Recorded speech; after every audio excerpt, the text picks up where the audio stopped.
Hello guys, welcome to Approach Classes. चलिए आज बात करेंगे जेईई मेन के बारे में और डिटेल्स हमारे साथ आप बने रहेंगे तो पूरे डिटेल्स को समझेंगे। तो ये नेशनल लेवल का टेस्ट है, इंट्रेंस टेस्ट है। ओके, यानी आप अच्छे कॉलेज में आईआईटी, एनआईटी, प्राइवेट कॉलेजेस जो होते हैं, बहुत बड़े बड़े कॉलेज, तो आप जाना चाहते हैं तो इसके लिए जेईई मेन में अच्छा स्कोर करना बेहद जरूरत है।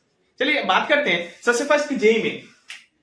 देखिए जेईई का 2 पार्ट्स है, JEE joint entrance examination. Joint entrance examination, JEE का फुल फॉर्म क्या होता है? Joint entrance examination. इसका 2 फॉर्म है, एक जेईई मेन और एक जेईई एडवांस।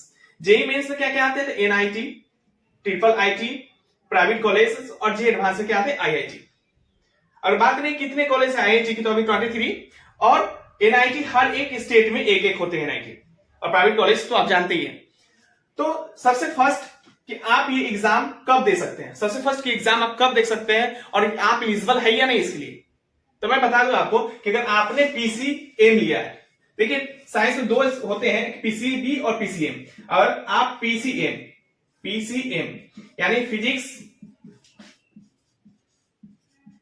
केमिस्ट्री और मैथ्स, और आपने लिया है और आप एपियरिंग स्टूडेंट्स यानी लास्ट 12th में है अभी, और आप चाहते हैं कि आप इसमें फॉर्म भरें, तो आप फिलअप कर सकते हैं। नेक्स्ट, आप कितना दिन तक इसे दे सकते हैं, ये एग्जाम को आप कितना दिन तक दे सकते हैं?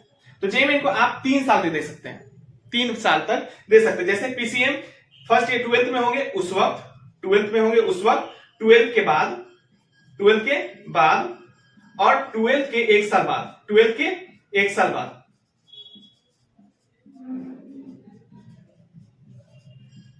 ये 3 साल आप एग्जाम दे सकते हैं। मैं कोशिश करूंगा कि आप लोग 12th एपियरिंग में ही 12th कंप्लीट करते ही निकालें, कि आपकी टाइम भी मैनेजमेंट बचे और अच्छे से सक्सेस हो सके। ओके, फिर क्या होता है कि इसके बेसिस पे, यानी आप जेईई मेन आप करते हैं तो इस तरह से प्रोसीजर है कि आप 3 बार आपको मौका मिलेगा, 3 साल आपको मौका मिलेगा, आप एग्जाम दे सकते हैं। लेकिन आईआईटी में क्या है कि जेईई मेन आप पास किए तो आईआईटी का एग्जाम देंगे, यानी जेईई एडवांस का एग्जाम देंगे, जिसके थ्रू आपको आईआईटी कॉलेज मिलेगी। तो यहां पे क्या प्रोसीजर है कि आपको 2 ही टाइम मिलेगा मौका, 2 ही बार मौका मिलेगा। 2 बार क्यों? तो कब मिलेगा? जब आप 12th में है और 12th के बाद, बस ये 12th के 1 साल बाद आपको मौका नहीं मिलता है जेईई एडवांस में। तो आईआईटी कॉलेज में एक सपना होता है, और आईआईटी का कॉलेज अगर ज्वाइन कर लेते तो आपकी पैकेज ही बहुत अच्छा हाई हो जाता है। ओके, बहुत सारे लोगों का 1.5 करोड़ पैकेज होता है, बहुत ज्यादा पैकेज होता है, तो आप कोशिश पहले करेंगे आईआईटी कॉलेज के लिए। नेक्स्ट, आईआईटी कॉलेज में अनफॉर्चुनेटली नहीं आ पाते हैं तो एनआईटी कॉलेज हर एक राज्य में होता है। और देखिए स्टेट लेवल का एग्जाम, इंजीनियरिंग लेवल का बहुत सारे एग्जाम होते हैं, तो आप उसमें भी अप्लाई कर सकते हैं। लेकिन आप अगर अच्छे पढ़ते हैं तो आईआईटी जरूर जाए। ओके, चलिए अब आगे बात करेंगे इसमें के थ्रू हम लोग कौन सी स्ट्रीम में लेते हैं। जैसे 2 होता है, एक होता है बीई, बैचलर ऑफ इंजीनियरिंग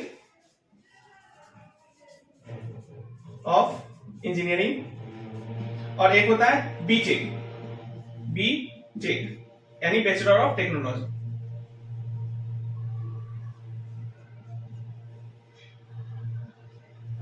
इसके थ्रू आप लोग इस 2 कोर्स में एडमिशन ले सकते हैं, इंजीनियरिंग के ये पार्ट होते हैं। ओके, अब बात करते हैं कितने क्वेश्चंस होंगे, एग्जाम की पैटर्न क्या है, क्वेश्चंस कितने होंगे। तो अब बता दें आपको कि आगे की एग्जामिनेशन जो होता है, यानी इसके एग्जाम जो होगा वो कौन कंडक्ट करती है? तो एनटीए यानी नेशनल टेस्ट एजेंसी कंडक्ट करती है, और इसका ऑनलाइन एग्जाम होता है। अब किसमें कितना क्वेश्चन है? तो फिजिक्स में 30 क्वेश्चन आते हैं, केमिस्ट्री में 30 क्वेश्चन आते हैं, मैथ्स में 30 क्वेश्चन आते हैं। ठीक है, अब बात है 30 क्वेश्चन, जिसमें 20 क्वेश्चन होते हैं एमसीक्यू और 10 क्वेश्चन होते हैं न्यूमेरिकल वैल्यू टाइप। टाइम कितना आपको मिलेगा? 3 आवर। लेकिन यहां पर ध्यान देने वाली आपकी चीज है कि 20 क्वेश्चन एमसीक्यू आते हैं, 10 question numerical value type question आते हैं, जिसमें से आपको 5 ही अटेम्प्ट करने हैं। यानी सब में आप कितने हो गए? अब टोटल में इसमें हो जाएंगे फिर 25, यानी 25 और 25, यानी 25 क्वेश्चन सभी में। कितने क्वेश्चन आ जाएंगे? 25 क्वेश्चन आ जाएंगे। किसके अकॉर्डिंग? तो इस अकॉर्डिंग, यानी 10 क्वेश्चन आपको आते हैं जिसमें 5 अटेम्प्ट करना पड़ता है। तो 25 जोड़ते हैं तो कितना है? 75। टोटल क्वेश्चन कितना है? 75 क्वेश्चन। अब 75 क्वेश्चन, एक क्वेश्चन का मार्क्स कितना होता है? 4 नंबर का मिलेगा। एक क्वेश्चन अगर बनाते हैं तो आपको 4 मार्क्स मिलेंगे। तो 75 इंटू 4 यानी 300 मार्क्स, यानी 300 मार्क्स आपको मिलेंगे। अब इसमें क्या है कि निगेटिव मार्किंग है, तो 300 मार्क्स मिलेंगे। और आप एक गलत करते हैं, अगर आप एक क्वेश्चन गलत करते हैं तो 1/4 कट जाएंगे, यानी 1/4 यानी -1 आपको कट जाएंगे। यानी -1 कट जाएंगे। और आपको 2 क्वेश्चन सही है तो 2 क्वेश्चन सही हुआ था 8 नंबर, 2 क्वेश्चन सही हुआ था 8 नंबर आया। अगर उसमें आपने 2 क्वेश्चन को गलत कर लिया तो एक क्वेश्चन का 1 नंबर घट जाएगा और फिर एक क्वेश्चन का 1 नंबर घट जाएगा, यानी 2 नंबर 8 में से 2 घटेंगे तो 6 नंबर आपको बचेंगे। ओके, आई होप कि आपको समझ में आ चुका होगा। कोई दिक्कत यहाँ पे तो आप लोग पूछ सकते हैं। टोटल क्वेश्चन कितने 75 हो जाए। क्यों? हमने पहले बताया 30 क्वेश्चन 30 क्वेश्चन 30 क्वेश्चन।